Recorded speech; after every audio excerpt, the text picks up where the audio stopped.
How's everyone doing? Today I have a 4K Ultra HD Blu-ray collection update with 3 pickups. And if you've seen any of these movies, definitely let me know what you think of them. And let me know which one of these is your favorite. Leave me those comments down below.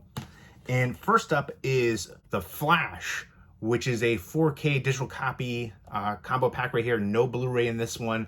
And Michael Keaton, who is 71 years old when filming this, is the oldest actor to play Batman.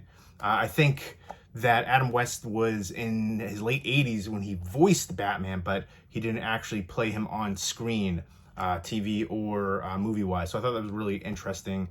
And I know the actress right here who played Supergirl, apparently they're working on a Supergirl movie, and I believe that she's going to be in there. I thought she was actually really excellent. And this movie got a lot of negative reviews, but I loved it. My only criticism for it was the CGI was pretty bad in certain scenes. Like, kind of for this day and age, kind of shockingly bad.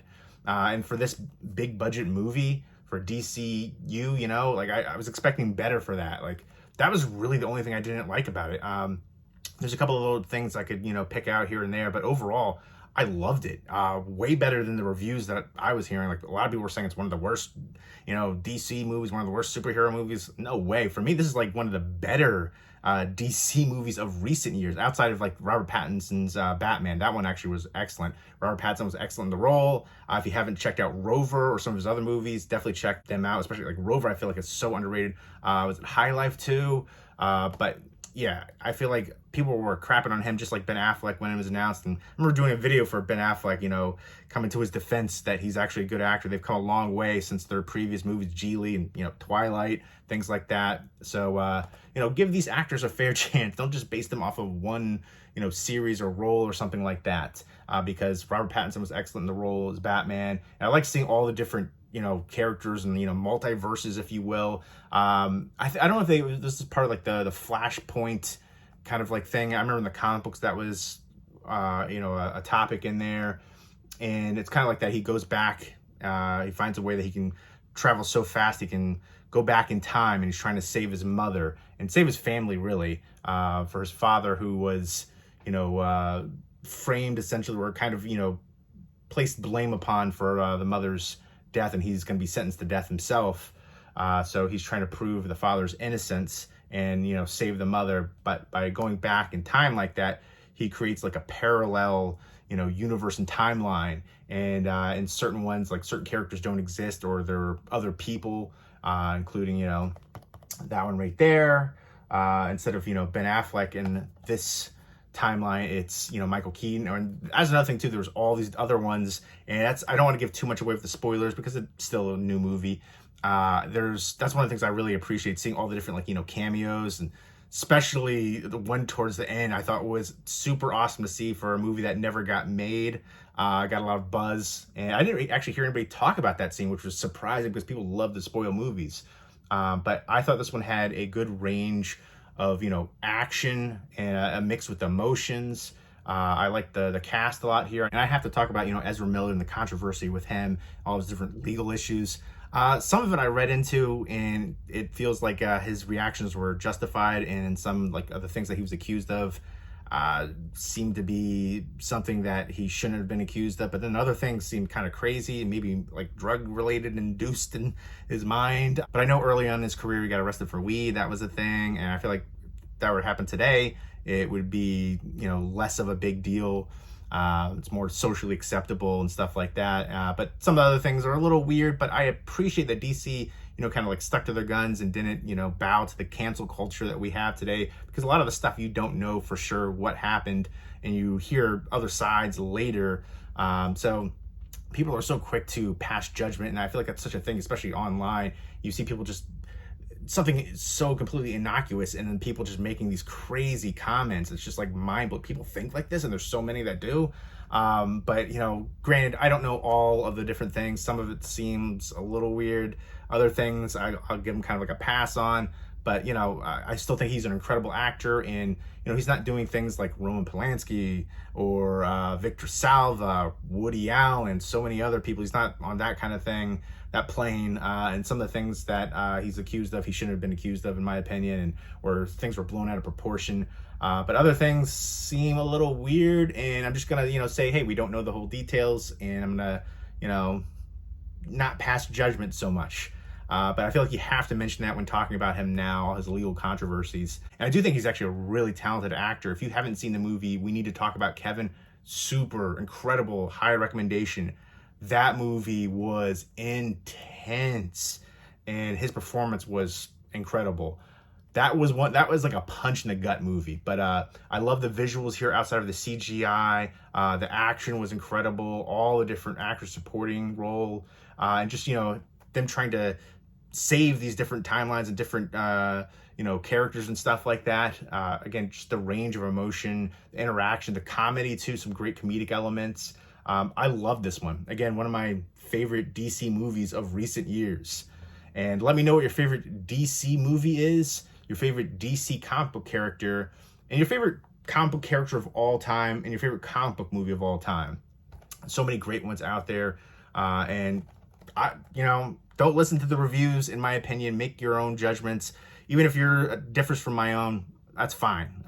But this one was a fun time for me, one that I will definitely rewatch again. The director on here, which is so surprising, Andy Muschietti, he directed Mama and then It Chapter 1 and 2. So I really enjoyed what he's doing for the horror universe, but it also shows that he can work in other genres too. But I'd love to see him go back and do more horror.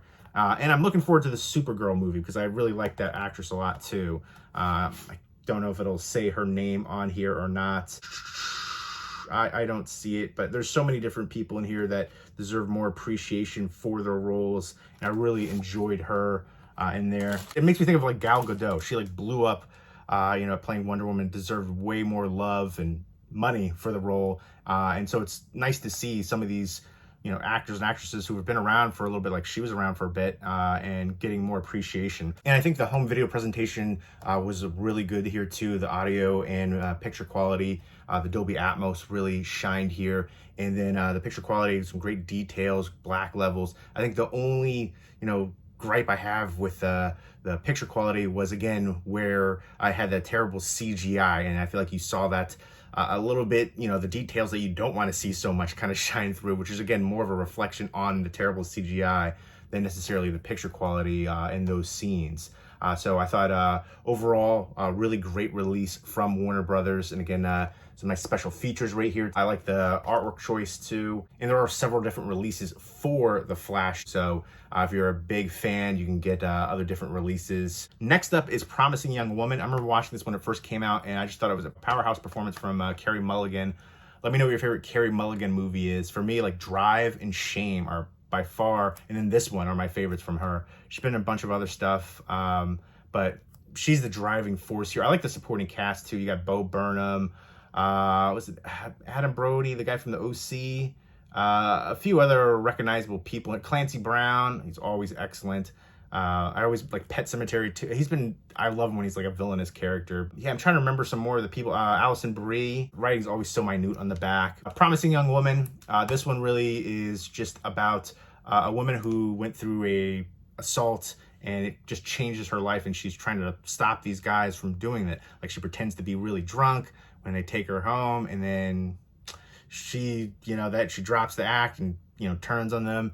My only issue with this is, like I said, really strong performance from her. Powerful message here too, especially seeing the views of how like women are treated in certain circumstances. Just it's wild. But my only gripe is you have to suspend disbelief. The fact that she can take these men down, especially you see towards the end, like what happens. And that's another thing. I didn't love the ending either, but again, that's my one real criticism though, was just like, come on, she can't overtake these guys who are like, double her size. As much as you want to believe that and you want to root for her, that's like, but anyways, I digress. Really good performance here from Carey Mulligan, and just the whole supporting cast was really good here too. Powerful message, powerful film. Picked up the Blu-ray initially, and this one does not have a slipcover for the 4K, but I wanted to get this one in 4K. I think it's a movie that everybody should watch. It's very important how you treat women, especially in certain circumstances, and just the views there. Just an important film, I think. Some bonus features right here. I'm looking forward to checking this out in 4K. Wish it had a slip like the Blu-ray did. Next we have Elizabeth, which is a biopic on Queen Elizabeth. Let me know what your favorite Cate Blanchett movie is. You know, she's just an incredible actress who's been around for a long time. I liked her performance in Carol more than the movie. But, you know, she's Blue Sunshine was incredible. Blue Jasmine, sorry, Blue Sun. That's another movie, actually. But Blue Jasmine, so good in that one. One of my favorite modern Midnight in Paris too, Woody Allen movies. But incredible actress, very talented. And this has a great cast too. Jeffrey Rush in here, Richard Attenborough, Joseph Fiennes, a few other recognizable people, but it's just like a biopic on her. And there's also a, from the same director in here too, a follow-up, The Golden Age of Elizabeth. So I'm kind of intrigued to check that one out. I haven't seen this one before. I do want to check it out. I'm expecting, you know, lavish set designs and costumes and things like that. But just going through, like, you know, just all the treachery that happened with her, you know, half-sister, and, you know, all the different factions trying to take her down and struggle for power, and just all the different, you know, bloody turmoil that happens, and, you know, trying to do good things for, you know, her country too. And I remember reading that this was the only time in 1998 where two actresses were nominated for the same role. Dame Judi Dench was nominated and won the Academy Award for Best Supporting Actress in Shakespeare in Love, and then she was nominated for Best Actress right here for Queen Elizabeth. So I think that's pretty interesting. And these are both from Universal. Excited to check them out on 4K. This one has some bonus features right here. Let me know what your favorite biopic is too. And let me know a movie that you think everybody should watch, that it's a powerful, important movie, and everybody should at least watch it one time. And the Elizabeth and Promising Young Woman are 4K Blu-ray digital copy combo packs.